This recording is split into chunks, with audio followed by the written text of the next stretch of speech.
This is one of the rooms of the residence that Herod built for his commander-in-chief. It started just before we went up the stairs here, just opposite the quarry. That was the lower level of the residence. Then we come up here.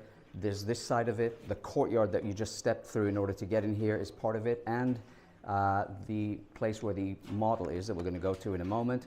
That is all part of one big residence that Herod builds for his commander-in-chief at Masada, the highest ranking officer at Masada.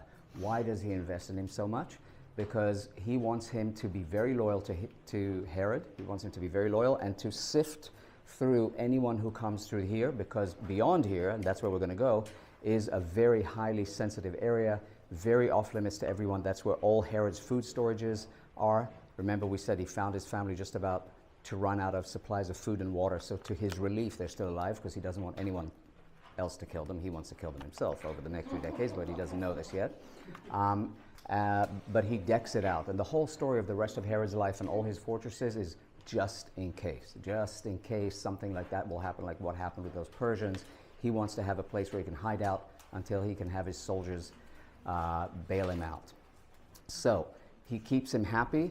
Again, this is one of the rooms built by the non-impressive limestone, but just like we saw with the non-impressive volcanic rock at the synagogue at Magdala, up north, they cover it with a layer of plaster, and while the plaster is still wet, they paint the colored patterns in it, and these are frescoes you saw in his palace in Herodium, that he likes frescoes. Over here, he wanted a very specific style, so he imported fresco artists from Verona, because he wanted that specific style of frescoes for his structures at Masada.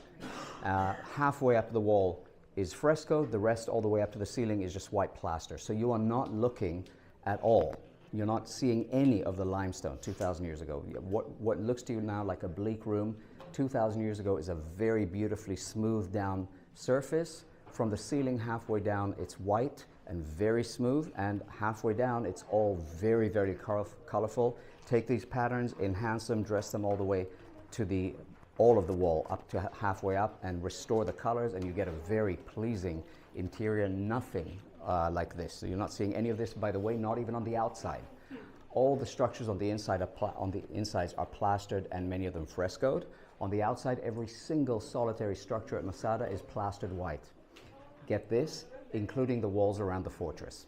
Everything is plastered white. Herod doesn't want to see these stones. The Romans liked aesthetics, and Herod he always sets out to be more Roman than the Romans. In most cases, he outshines them.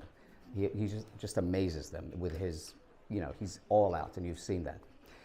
Any questions? What's up with the black line? The black line is called the restoration line, or the line of reconstruction. It separates for you what was found as is when we started digging here in the 1960s, and what was later reconstructed by the archaeologists from stones standing in piles in the structure, or sometimes outside the structure as well, which used to be part of the walls. Okay. And in case you're wondering, one of the tourists once said, well, which is which? So under the black line was found as is. She wasn't dumb, she was being funny. I thought it was hilarious. Under the black line was found as is, above it was reconstructed. Okay, let us go.